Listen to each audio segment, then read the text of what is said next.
As people look forward to candy for Halloween, October also marks Vegetarian Awareness Month. Speaking on plant-based eating and how you can promote your health is Sarah Smith, a dietitian with the University of Michigan Health Sparrow. Sarah, as a dietitian, what questions do you hear from your patients who are planning on being vegan or vegetarian or are vegetarian already? Some of the main questions is, what supplements should I take? Will I be getting enough iron? And what types of protein should I be consuming? So those are some of the most popular questions, I guess, that we would get on a regular basis.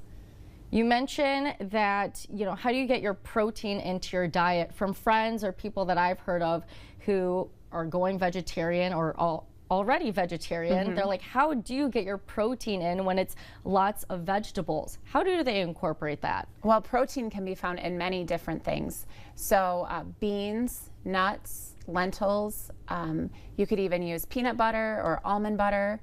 Some vegetarians like to use like nutritional yeast or protein powders made from pea protein.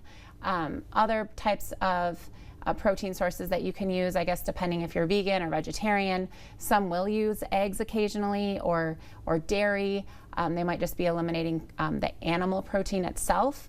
So there's many different avenues that we can look at in terms of what foods contain the protein. Don't forget some grains like quinoa. Quinoa is a great grain to use, and you can use it in place of rice. And quinoa is also high in protein.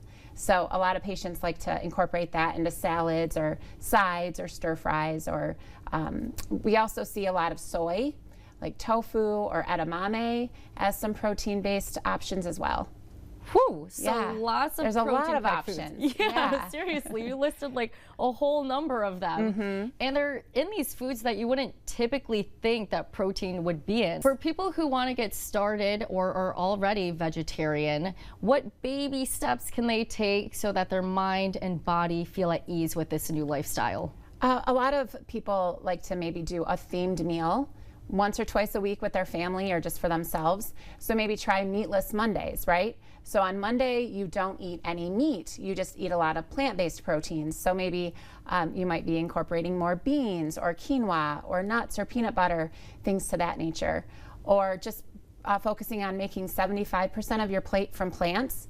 So if you think about the protein portion of your plate, just focusing on maybe 2 or 3 ounces of protein from some source, whether it's plants or animals, and then focusing on the rest of your plate being from plants.